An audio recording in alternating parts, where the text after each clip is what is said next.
Michael Hunter was put in death row in California in 1983 in San Quentin prison. One day, he was getting ready to spend time exercising. The guard said, "Mother Teresa is coming today to see you. You are going to miss her." A little later, he heard more commotion about it and thought it might be true that Mother Teresa was visiting prison. Mr. Hunter, however, was not interested in seeing her. Another guard said, "Don't go to your cells and lock up. Mother Teresa stayed to see you guys." So Michael jogged up to the front in gym shorts and tattered basketball shirt with the arms ripped out. On the other side of the security screen was this woman, tiny woman who looked 100 years old. Yes, it was Mother Teresa. This hardened prisoner wrote about his experience. He said, "You have to understand that basically I'm a dead man. I don't have to observe any sort of social convention. And as a result, I can break all the rules, say what I want. But one look at this Nobel Prize winner, this woman, so many people view as a living saint, I was speechless." Hunter said, "An incredible energy and warmth came forth from her wrinkled, piercing eyes. She smiled at him, blessed a religious medal, and put it in his hands. This murderer would not have walked voluntarily down the hall to see the warden, the governor, the president, or the pope, stood before this woman and could only say, 'Thank you, Mother Teresa.'" At one point, Mother Teresa turned and pointed her hand at the sergeant, and she told him, "What you do to this man, you do to God." The sergeant almost fainted away in surprise and wonder. He could not believe Mother just had said that to him. That day was a turning point in the life of Hunter.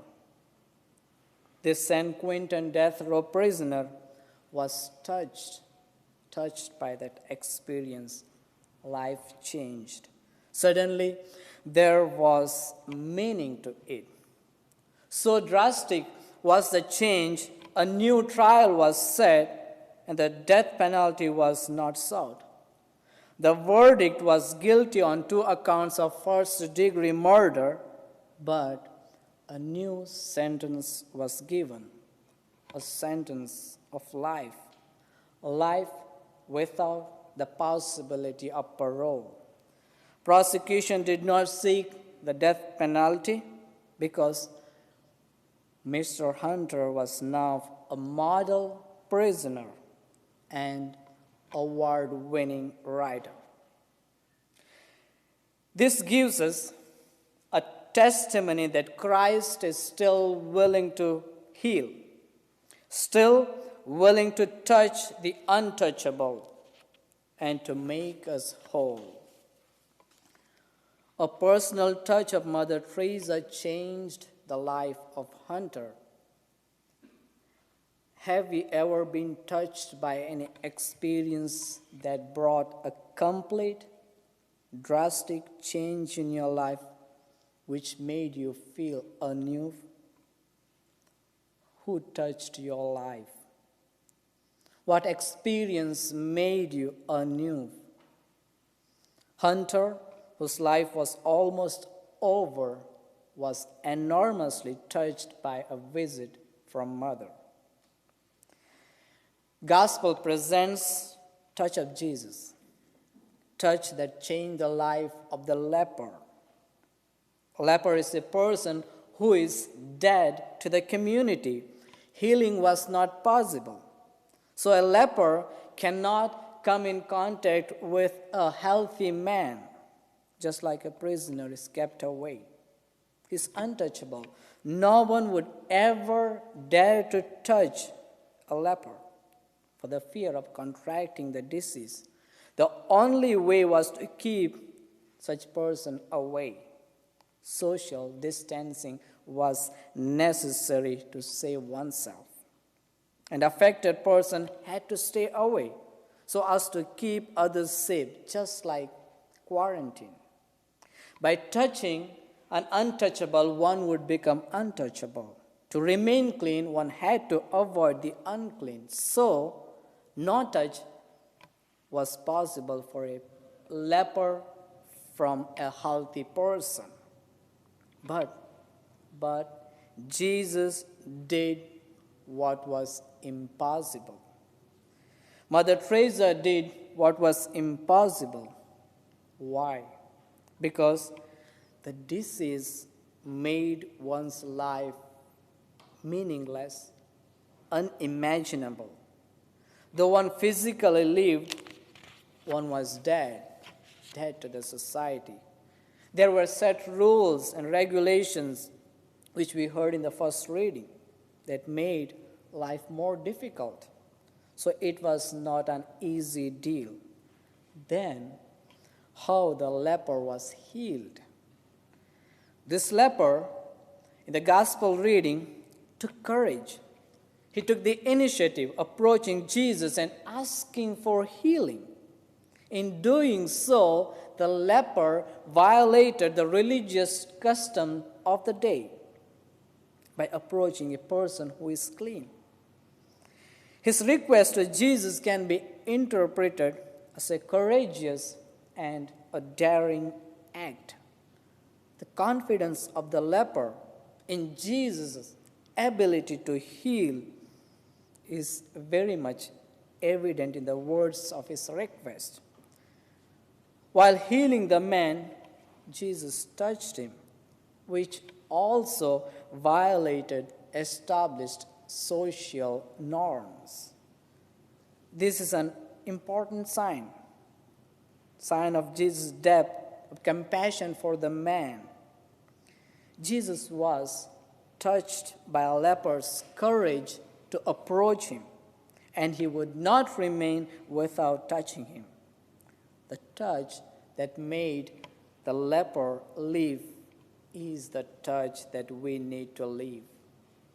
World today is affected with the virus. We are in fear of contracting virus, the virus of sin. We need to be vaccinated. We need to be vaccinated by the touch of Jesus. Jesus is ready to touch our lives. Are we ready to touch Jesus with the same courage that leper had? Because my cleansing stands on my effort. Jesus' healing words are quite interesting because they're attractive words. One of the version goes this way: I will be clean. In between the words I will, there is a semicolon, and then goes be clean. When you put it together, it becomes I will be clean. When? When I approach Jesus. I will be clean if I go to Jesus. I will be clean if I seek healing from Jesus. I will be clean if I approach the mercy of my Lord. I will be clean if I am willing. I am willing to go to seek and to approach my Lord.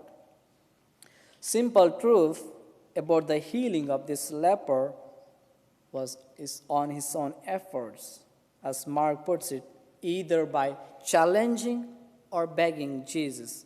So, dear friends, question resides within us to the answer of Jesus. I will, I do choose, says Jesus, but do I choose? Do I will? Every person who chooses can be made clean. If we choose, we can be made clean. Amen.